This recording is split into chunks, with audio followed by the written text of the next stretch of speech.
O Senhor esteja convosco. Proclamação do Evangelho de Jesus Cristo segundo Lucas. Naquele tempo, Jesus contou uma parábola aos discípulos. Pode um cego guiar outro cego? Não cairão os dois num buraco? Um discípulo não é maior do que o mestre. Todo discípulo bem formado será como o mestre. Por que vês tu o cisco no olho do teu irmão e não percebes a trave que há no teu próprio olho? Como podes dizer a teu irmão: irmão, deixa-me tirar o cisco do teu olho, quando tu não vês a trave no teu próprio olho? Hipócrita, tira primeiro a trave do teu olho, então poderás enxergar bem para tirar o cisco do olho do teu irmão. Palavra da salvação.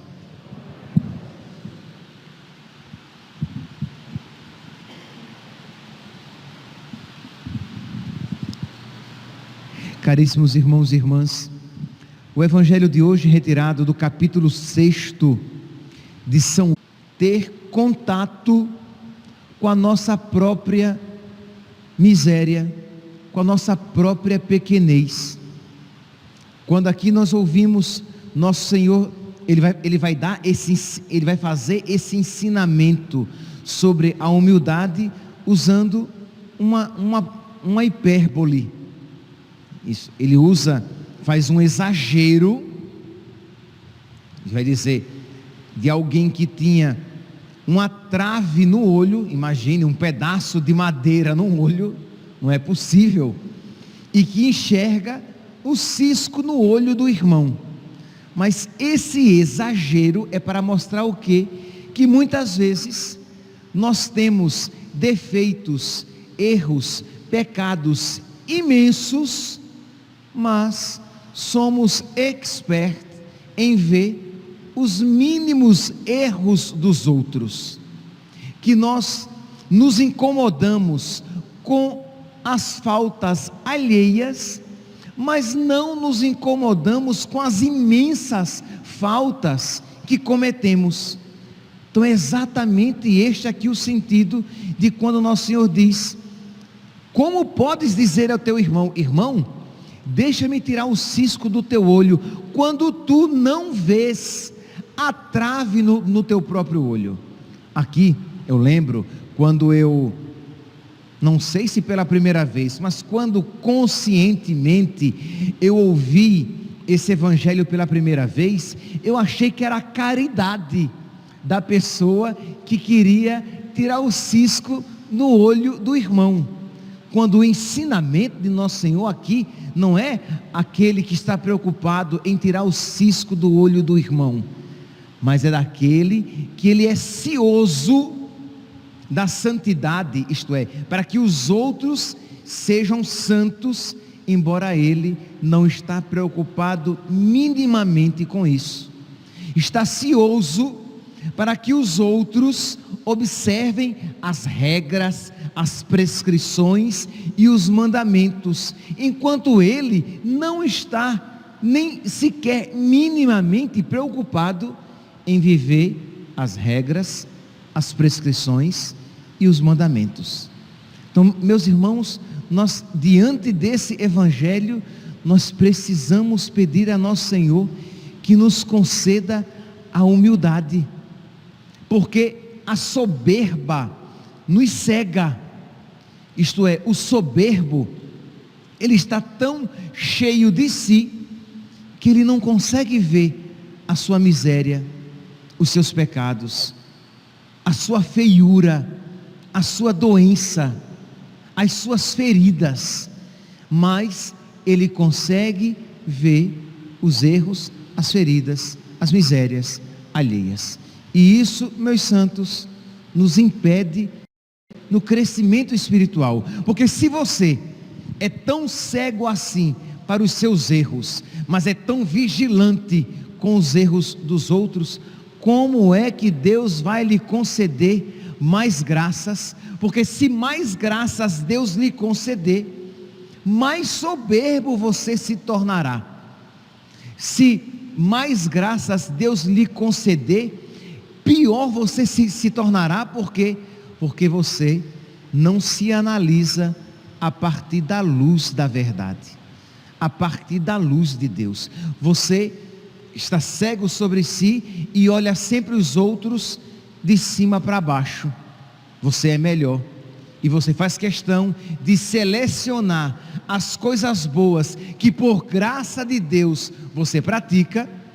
Então você seleciona as coisas boas que você faz e permanece cego para os seus erros, e começa a dizer: eu faço isso, e se esquece de que o bem que você pratica é por misericórdia de Deus, é por graça de Deus. Mas você seleciona as coisas boas e, agarrando-se a elas, você olha de cima para baixo para os outros, achando-se melhor, superior e mais santo. O soberbo, ele não tem contato com a sua própria realidade. É por isso que nosso Senhor diz: um cego não pode guiar um outro cego. Você, cheio de misérias, feridas e pecados, cego para as próprias misérias, feridas e pecados, você não pode ter a pretensão de querer ver a doença, os pecados e as misérias do outro. Enquanto no Evangelho nós vemos essa realidade aberrante, é verdade, isso estava muito presente nos fariseus, que, cheios de si mesmos, sem contato com a sua própria miséria, eles se achavam melhores que os outros e olhavam os outros de cima para baixo, porque se achavam mais santos. A primeira leitura de hoje nos apresenta São Paulo num total ato de humildade, vendo que, como é que diz São Paulo aqui na carta a Timóteo, São Paulo diz: Paulo, apóstolo de Cristo, por ordem de Deus, nosso Salvador, e de Cristo Jesus, nossa esperança, a Timóteo, meu filho verdadeiro na fé, meu verdadeiro filho na fé, a graça e a misericórdia e a paz de Deus e de Cristo Jesus, nosso Senhor. Agradeço àquele que me deu força. Ele começa com ação de graças. Muito obrigado, Senhor. Louvado seja, Senhor, porque o Senhor me deu forças. Muito obrigado, Senhor. Eu te louvo, Senhor, porque o Senhor me fortaleceu. Tudo posso naquele que me dá forças. O Senhor me fortaleceu. O Senhor confiou em mim para me designar para um serviço, porque eu blasfemava, eu perseguia e insultava, eu era um desgraçado, eu perseguia e eu matava, porque lembre-se, Estevão foi apedrejado, e diz que Saulo, ele recolhia, ele via e recolhia todos os mantos. Então ele foi responsável, era essa a mentalidade de então, ele foi responsável por todas as pedradas, já que ele segurou os mantos daqueles que apedrejaram. Então eu que matava, perseguia, caluniava, como é que ele diz aqui? A mim que blasfemava, perseguia e insultava, mas eu encontrei misericórdia, e Deus, fortificando-me, me colocou nesse ministério. Meus irmãos, nós precisamos ter consciência de que nós também encontramos misericórdia, mas que nós, por nós mesmos, pelos nossos pecados, nós somos dignos da condenação eterna, nós somos dignos do inferno, nós somos dignos da perdição sem fim, e isso deve despertar em nós essa gratidão, esse louvor a Deus, e dizer: meu Deus, como o Senhor é bom comigo, o Senhor me salvou das minhas misérias. Meu Deus, como o Senhor é bom comigo, o Senhor não me abandonou aos meus próprios pecados, de modo que quando você vir alguém cometendo um pecado, você vai se lembrar de que você é um pecador perdoado, que você também é um pecador perdoado, mas é um pecador, e de que você, se não está cometendo aqueles mesmos pecados, ou até pecados piores, é por misericórdia de Deus, de modo que você já não olhará mais aquela pessoa de cima para baixo. Você, o que não faz aquelas coisas feias, você que não comete aqueles pecados, e aquela pessoa miserável, mas você olhará para ele como um irmão, você olhará para ela como uma irmã, e dirá: Jesus, tende misericórdia dela, da mesma maneira que o Senhor teve misericórdia de mim. Senhor, por misericórdia, concede a ela a graça que o Senhor também concedeu a mim. Jesus, por bondade infinita, vence as resistências nela, como o Senhor também venceu as minhas resistências. Percebe que é verdade, eu estou vendo o erro daquela pessoa, mas eu estou vendo também o meu erro. Isto é, eu vejo que eu também sou um desgraçado, mas que fui perdoado, que eu encontrei misericórdia, e que se hoje eu estou na graça de Deus, é porque misericórdia e piedade é o Senhor. Ele é amor, é paciência, é compaixão. O Senhor é muito bom para com todos, sua ternura abraça toda a criatura. Mas isso, meus santos, não apenas dizer de boca, isso, meus santos, não apenas saber de cabeça, mas saber de cor. Saber de cor, a expressão saber de cor é saber de coração. Isto é, você sabe que Deus é misericordioso, você sabe que Deus é paciente, você sabe que Deus é bondoso, de modo que, meus santos, a misericórdia brotará quase que necessariamente. Você terá necessidade de ser misericordioso, de ser paciente, de ser bondoso, porque você experimenta a cada dia a misericórdia, a paciência e a bondade de Deus.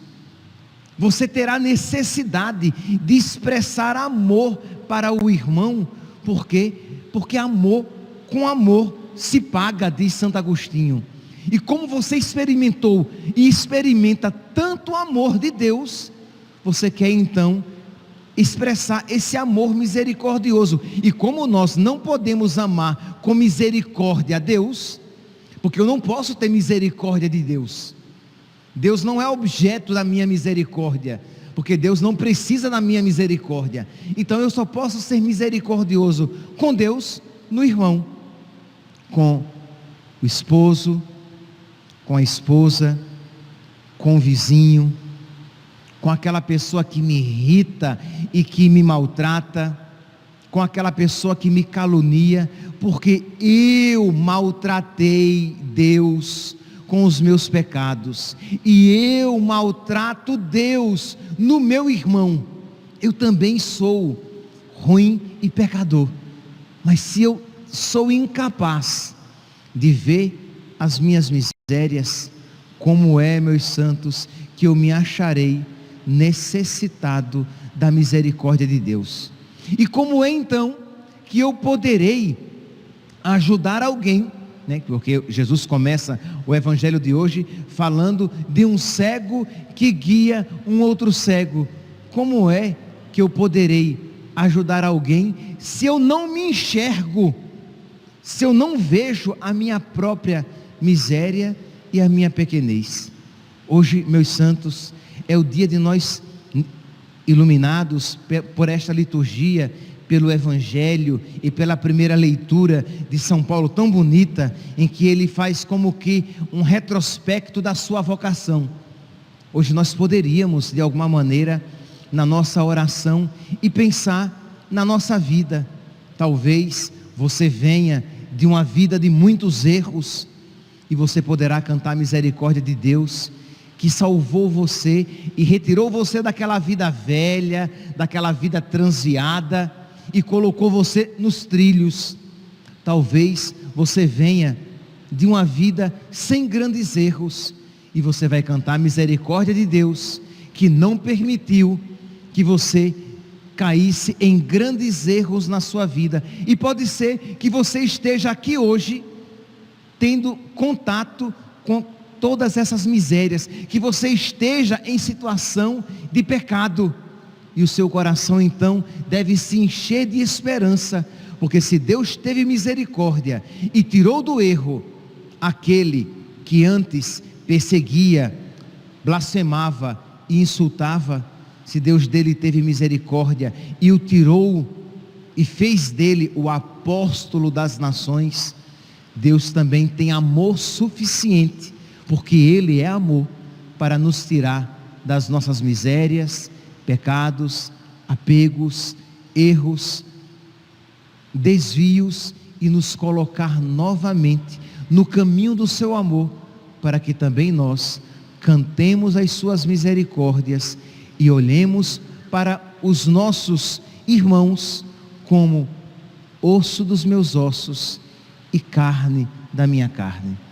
Que hoje então nós façamos essas duas tarefinhas, que nós voltemos para casa, ou que aqueles que vão comungar, que logo depois da sua comunhão faça esse retrospecto de louvor, de louvar a Deus porque sustentou você. Se você, meu santinho, vai comungar, você tem motivos 1000 para louvar a Deus. Que você então louve a Deus pelas misericórdias dele na sua vida. É a primeira tarefa.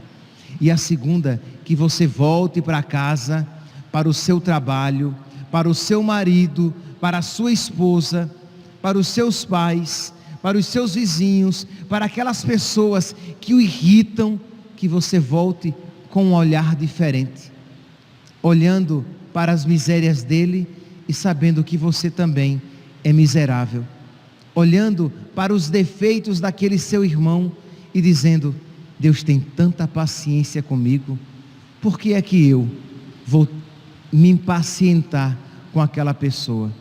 Deus, quando veio em meu socorro, Ele se colocou no meu nível, Ele não me olhou de cima para baixo, mas Ele se fez homem para me salvar.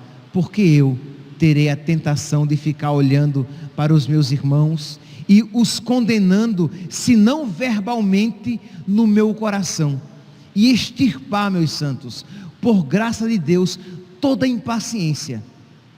Pense num pecado que muitas vezes não é confessado, mas muitas vezes é cometido: a impaciência, a rispidez, a irritação com os nossos de casa, com os nossos companheiros de comunidade, com os nossos irmãos de comunidade. Nós somos ríspidos, nós somos impacientes, nós nos irritamos.